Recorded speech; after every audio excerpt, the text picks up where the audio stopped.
Warning, इस channel का आपको लत लग सकता है, इसे अपने रिस्क पर देखें।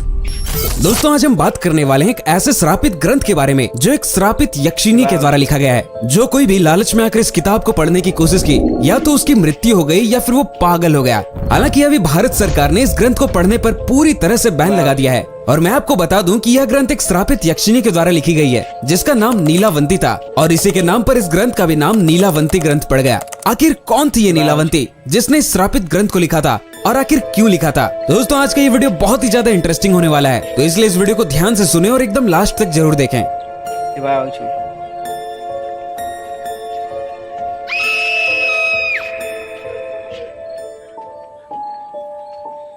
दोस्तों ये बहुत पहले की बात है। उत्तर प्रदेश के गांव में एक छोटा सा परिवार रहता था।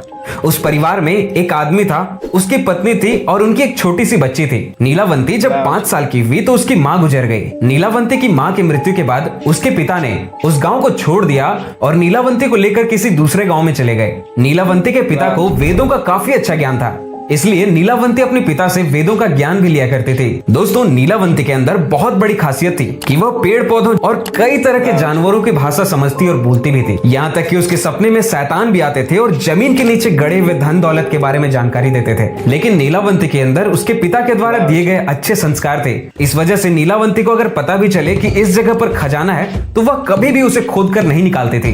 अब धीरे धीरे करके समय बीतता गया और अब नीलावंती 20 से 22 वर्ष की हो चुकी थी। बचपन में उसके सपने में जो भूत प्रेत आते थे, अब उसके सामने वो सब हकीकत में आने लगे। कुछ समय बाद नीलावंती को ये बात पता चली गया कि वो एक श्रापित यक्षिणी है और वो किसी श्राप के कारण इस दुनिया में फंस गई है और यहाँ से बाहर नहीं निकल पा रही है। उसे अपनी दुनिया में किसी भी तरह से वापस जाना था, तो वह ये सब बात अपने पिताजी को बताती है। तब उसके पिताजी उससे कहते हैं कि बेटी, अगर तुम इस दुनिया की नहीं हो और तुम किसी श्राप के कारण इस दुनिया में फंस गई हो और तुम इस दुनिया से नहीं निकल पा रही हो, तो मैं तुम्हें नहीं रोकूंगा। तुम कभी भी यहाँ से जा सकती हो, मैं रोक टोक नहीं करूंगा। नीलावंती जब उस गांव को छोड़कर जा रही थी तब उसे रास्ते में एक व्यापारी मिलता है।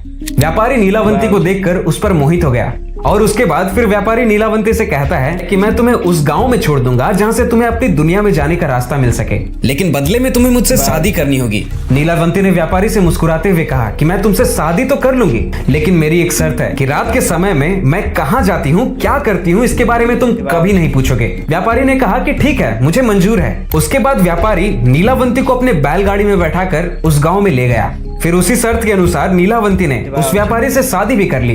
रोज रात के समय में नीलावंती बरगद के पेड़ के नीचे तंत्र मंत्र करने के लिए चली जाती थी।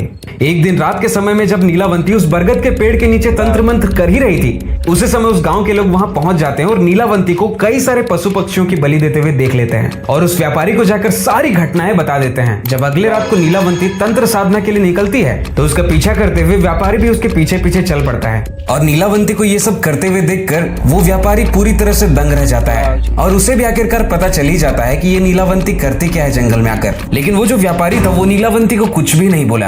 अगले दिन नीलावंती के सपने में शैतान आकर बताता है कि कल जब तुम बरगद के पेड़ के नीचे तंत्र साधना करने के लिए जाओगी तो उसी समय बरगद के पेड़ के बगल से जो नदी बहती है, उसी नदी में एक लाश बहती हुई तुम्हें नजर आएगी। उस लाश के गले में एक ताबीज होगा और उसे तुम्हें खोल लेना है। उसके बाद तुम्हें उसी नदी में एक नाव पर सवार हुआ व्यक्ति दिखेगा और तुम उस ताबीज को उसी आदमी को दे देना और वो आदमी तुम्हें दूसरी दुनिया के दरवाजे तक पहुंचने में मदद करेगा। तुम्हें अपनी दुनिया में वापस लौटने का यही पहला और आखिरी चांस मिलेगा। अगले दिन नीलावंती फिर से उस बरगद के पेड़ के नीचे पहुंचकर तंत्र साधना करने लगी। तभी वो देखती है कि बरगद के पेड़ के बगल में जो नदी है उससे एक लाश बहती हुई आ रही है। वह तुरंत ही उस लाश के पास जाकर उसके गले में जो ताबीज थी उसे निकालने की कोशिश करती है। उसी समय वहां पर उसका पति यानी कि वो व्यापारी आ गया और वो अपना असली रूप में आ जाता है। असल में जो उसका पति था वो कोई व्यापारी नहीं बल्कि एक शैतान था, बहुत ही भयानक शैतान था। वह व्यापारी अपना असली शैतानी रूप में आ जाता है। नीलावंती ताबीज की पहली गांठ खोल पाई थी और दूसरा खोलने ही वाली थी।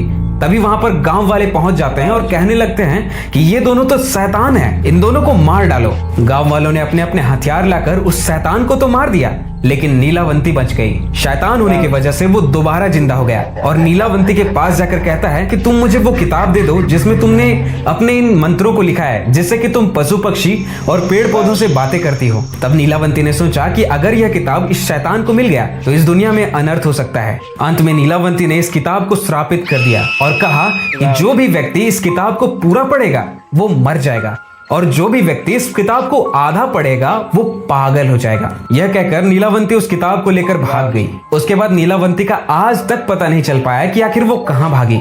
इस पर हमें कई सारे ऐसे थ्योरीज मिलते हैं जिसमें बताया जाता है कि नीलावंती आज भी जिंदा है और वो आज तक उसी गांव में भटकी रही है, क्योंकि उस शैतान ने सपने में नीलावंती से कहा था कि ये तुम्हारा पहला और सबसे आखिरी चांस होगा इस दुनिया से बाहर निकलकर अपने दुनिया में वापस जाने का। कुछ समय के बाद वह किताब एक साधु को मिलती है। उस साधु के मन में कोई भी लालच नहीं था, हालांकि वह किताब दूसरे भाषा में लिखा हुआ था, इसलिए उस साधु ने उस किताब को एक सरल भाषा में लिखा ताकि उसे सब लोग समझ सकें। कहा जाता है कि जो भी व्यक्ति इस किताब को पूरा पढ़ लेगा वो पशु पक्षियों और पेड़ पौधों की बातों को समझ सकता है और उनसे बातें भी कर सकता है। और अगर कोई इंसान इस किताब को आधा पढ़ लेता है तो वो पागल हो जाता है। पागल इस वजह से हो जाता है क्योंकि इस किताब को पढ़ लेने के बाद इस मंत्र को हटाना यानी कि इसे डीएक्टिवेट करने का कोई उपाय नहीं है। अगर इस किताब को पढ़ लिया जाए तो फिर धीरे धीरे करके सभी की आवाजें आपके कान में गूंजती चली जाएगी। अगर आपके सामने कोई छोटी सी चींटी भी है तो भी उसकी आवाज आपके कानों तक पहुंच जाएगी कि वो क्या बोल रही है और क्या बातें कर रही है। इस वजह से कोई इंसान पागल हो सकता है। दोस्तों, ऐसा भी माना जाता है कि लास्ट टाइम इस किताब को स्वामी विवेकानंद से रिलेट करके देखा जाता है, क्योंकि दोस्तों स्वामी विवेकानंद ने मरने से पहले इसी किताब को पढ़ा था। हालांकि इस बात में कितनी सच्चाई है ये तो मुझे नहीं पता, लेकिन कई सारे रिपोर्ट्स के अनुसार ऐसा कहा जाता है। दोस्तों, ये जो किताब है वो हमारे भारत सरकार के द्वारा बैन कर दी गई है। इसे पढ़ने पर पूरी तरह से रोक लगा दी गई है, क्योंकि कई लोग इस किताब को पढ़कर पागल भी हो रहे थे। हालांकि मैंने इस किताब के बारे में काफी जानकारियां इकट्ठा करने की कोशिश की कि ये किताब कहाँ मिल सकता है। मैंने इंटरनेट में कई जगह पर सर्च किया, बट मुझे कहीं भी इस किताब के बारे में नहीं पता चला कि आज ये किस जगह पर मौजूद है। दोस्तों, अगर आप रुद्राक्ष खरीदना चाहते हैं या फिर कई तरह के परफ्यूम्ड अगरबत्ती खरीदना चाहते हैं तो हमारे वेबसाइट महादेव लाइफ पर जरूर विजिट करें। लिंक डिस्क्रिप्शन में है और पिन कमेंट में है, आप एक बार जरूर विजिट करें। और हमें इंस्टाग्राम पर फॉलो करना ना भूलें और इस चैनल को सब्सक्राइब भी जरूर करें। आज के लिए बस इतना ही, मिलता हूं मैं आपसे अगले वीडियो में। तब तक के लिए आप बने रहे हमारे साथ और देखते रहें फैक्टोग्राम। धन्यवाद।